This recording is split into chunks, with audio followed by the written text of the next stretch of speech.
Hi, everybody. Tim Lonsneiser here, and we have a really special guest that I'm going to get to share with you. They always say, if you want to be the best, you hang out with the best. And for 10 years, I've gotten to spend some time with this incredible human being that is one of the finest teachers, one of the greatest musicians, and just one of the neatest people in the whole world. Scott is so humble about who he is, and he'll back away. And he's a DCI Hall of Famer and has all of those accolades. But I want to read something that one of his students wrote, because I think this is really, for all the teachers, they're involved with Consumer, and now the Blue Devils are part of us. I think this is why we do what we do. So let me read this to you. It says, as great, and this is one of Scott's students. He was in line with Scott, yeah. As great as the number of titles, awards, and honors Scott has earned through his tireless work and dedication, far greater is the number of lives he has positively affected. Wouldn't every teacher like to have a student say that? Scott Johnson is the best of the best. Scott, what is going on in California, my friend? Well, you got me all emotional now. I wasn't planning on starting like that, but thank you for that. Yeah, California, we have some sunshine today. That's nice. We're definitely shelter in place still, so we're all still locked down in our homes and doing the right thing and trying to stay safe. And the weird thing has been, for me, I usually travel a lot for either indoor percussion season or Blue Devils are starting to kick in now this time of year. And this is like the first time in probably about 50 years that I'm not touring during the summer, doing something with paradiddles. So it's very different for me, and we're gonna figure this all out together. Good. Scott, we're so jazzed about, no pun intended, by the way. We're so jazzed.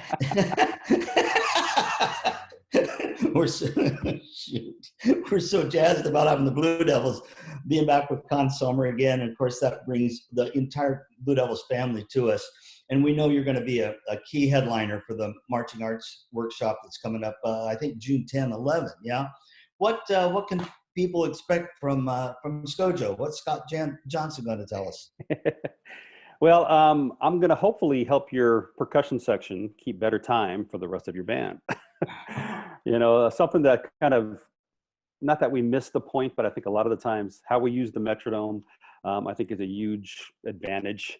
The way we do it, the way I teach it, the way we teach it, to be able to use that metronome. The exercises that you should have in your program to prepare your percussion section for a show, for the music.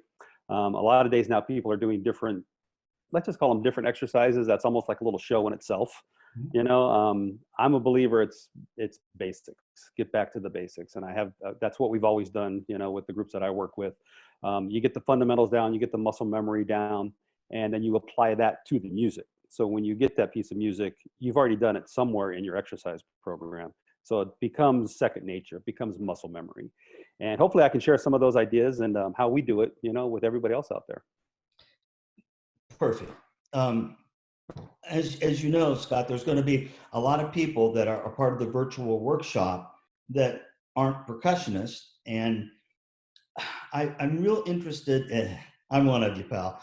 I'm real interested in them being able to find out why you teach, how you teach. Because having watched you countless times, I just stand and drool about how effortless it is, and those kids being compelled to, they're mesmerized by you. Can you just give us a little philosophy of your teaching that we can all grab something from to use what we do? Well, the general statement that I use, that's been quoted a lot, and my father actually taught me this, is if you're not having fun, you're doing it wrong. And you think about the marching activity, the marching art, especially, let's look at a battery percussion section, snare line, tenor line, bass line, cymbals. How many times do you play that same 8-on-a-hand exercise in a season? It's ridiculous. It's hundreds, thousands of times you play that same thing every day, every rehearsal. And my philosophy is always, if you're not having fun doing that, you better figure out how to have fun, because otherwise it's going to be real boring and you're not going to, get the accomplishment that you want from your members, from your performers. So the more fun that they have, I think, the better they perform, the more they learn, the more they want to be there, the more that they want to participate. And that's something that we try to bring to the table. Um, Now we all have different interpretations of what fun is. Sometimes for me, fun is let's do it 20 times, guys. Let's go. That might not be what their fun is, but the whole concept is just to make it interesting. As far as like philosophies on teaching, a lot of it for me is longevity. I mean, I've been doing this a long time. This would have been it is my 41st year with the Blue Devils, Wow. as a teacher performer. And so, I mean, longevity does help, experience does help, but just being able to stand in front of a drum line and get them to be enthused about what they're doing, to me, that's extremely important, because the more that they appreciate what they're doing and they get enthused about what they're doing, the more they're going to work at it and get better at it. So I guess just try to infuse as much as, positivity and as fun as you can into the program. Having known many of the kids in the group, one young person came to me and said, I said, "You're new this year." He goes, yeah, I did this, and this before. And I said, "Why the Blue Devils?" He goes, "I want to be part of that culture." And I'm like, "Well, you can drum it." He goes, No, I want to be part of that culture. So tell me about the culture that SCOJO makes possible for them. Um, it's a family, you know, I mean, the fact that I've been around forever, when some of the guys in the drum line start talking about, well, this is tradition, I'm going, stop. Who are you talking to? I've never seen that before in my life. That's not tradition. Take that out. Or, I mean, it's definitely a family thing. I love to introduce all the former members that come to the parking lots to watch us warm up, and I introduce them as their older brothers and their older sisters, and the people that set the standards for them, and that's a big part of it. Is just the fact that I'm able to still do this. Um, I hire a great team. Obviously, the staff that I have is, they're all former members, and so they understand the program that we've built together, and and they're enhancing that as well. And it's definitely a family atmosphere, and it always has been. Back in the 70s when I first joined, I mean, I consider myself an Odello child. And for those who don't know, I mean, Rick Odello Sr. started the Blue Devils. His father, Rick Odello, taught me in the Blue Devil drum line. And I marched with his brother, with Tony Odello, and I mean, I consider myself part of the family from the beginning, and that's never really changed. So it's definitely a family atmosphere. We try to make it a family atmosphere. Everybody gets along, like brothers and sisters should get along. And we get amazing performers. We're very fortunate. I keep saying I have one of the best jobs in the world. I'm extremely spoiled with the Blue Devil culture, and the kids, the performers, I should say, that come to the organization just to audition. It's just mesmerizing at times. So it makes our job a little bit easy. Yeah. But just to see them perform on the field, it's definitely a family atmosphere, and we do teach them like adults, because they are. It is a family atmosphere. It's one of the kindest, most open, generous, invitational groups I've ever been around. They join you at the table. There's always room for you. If you were a band director, not knowing what's going to happen in the weeks ahead, I mean, the one thing we know is we don't know. Do you think and not being a percussionist, let's add that to it, and not really knowing what the schedule is going to be or how much time, or even if you were a percussion instructor, is it worth spending 2 days sitting in front of a computer listening to the headliners talk about this wonderful art form? What do you think? I would hope so. I mean, obviously, we're all kind of locked down right now, and like you said, the only thing we know is that we don't know. Mm-hmm. Um, I know what I've been doing in this time, and I've been working on my own skills. I've been working on my own chops. I've been drumming every day. I've been trying to get better at everything I do, and anything I could find on the internet, I'm grabbing. Yeah.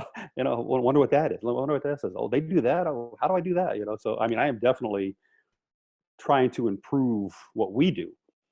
I would think as a band director, whether it's a percussionist or a non-percussionist, something like this has got to be valuable just to see how other people do things.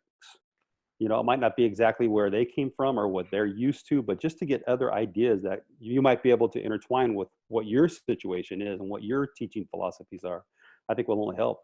So yeah, I highly recommend. I think it's gonna be a lot of fun too. That's what we do. Well, I was talking to John Meehan about content and context. what you teach and the way you teach what you teach. And I think anybody could listen to you and go, oh, I can adapt that to beginning recorders. You know, I can, oh, wait, I can see what he does.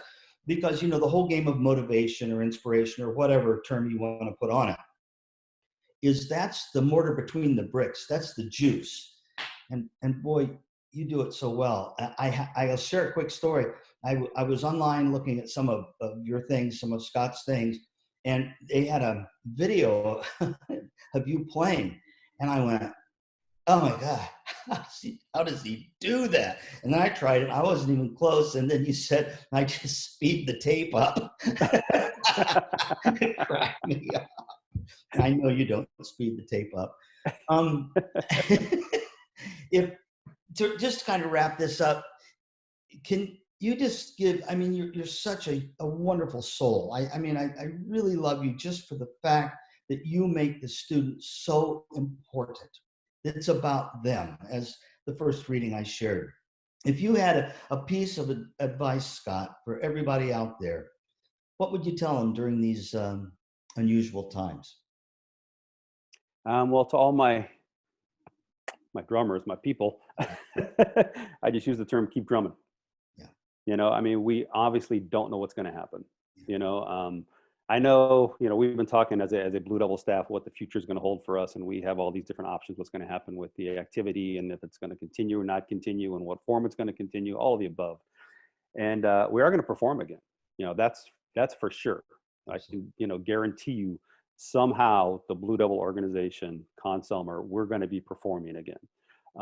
What form that'll be in, not quite sure yet. You know, it might be on a football field with competitions with other drum corps. It might be, who knows, on a football field with nobody in the stands. You know, we might be staying in hotels instead of schools in the summer. I mean, we're not sure what it's going to be, but we're definitely going to perform again, and that's something I'm looking forward to. And I mean, a little quick note. Speaking of that, coming this Memorial Day, the 2020, yes, I said the 2020 Blue Devil Drumline is having a competition. And we set this thing up where we wanted to keep it internal, so it's the snare line versus the tenor line versus the bass line versus the front ensemble. And they're all putting together their own little shows, virtual. You know, they record themselves, they're syncing them up, and we're having a contest on Memorial Day, which was usually the Blue Devils' first performance. You know, on Memorial Day, it's the first time we play for our fans and for family, and they all come out and watch us do whatever we have at the show so far on Memorial Day.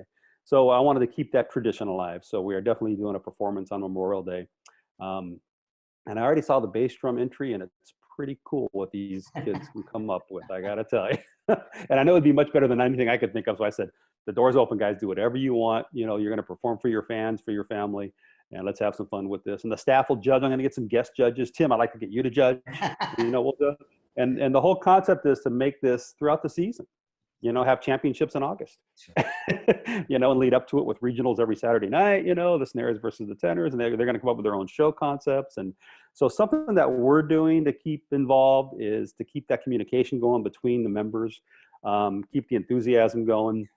It is a competitive thing that we do, and so we're going to try to keep that involved a little bit. But the bottom line is we're going to have a lot of fun with this, and the members are already having fun with it as I'm watching them put this together. And yeah, so look forward to that, and just, you know, keep drumming. Amen. Scott, thanks. Once again, just that description is a reflection of you. And I know you're the one that stands back and goes, no, it's the kids. But I know why you've opened up that creative landscape. I'll look forward to seeing you along the way. For the folks out there, I mean, if you look at the people that are part of this marching arts workshop, it literally is a Hall of Fame, who's who, the icons, the luminaries, and certainly Scott is at the top of that list. Take care, my friend. Tell Judy hi. Absolutely. Talk to you Thanks, later. guys. Okay, Take care. bye-bye, bro.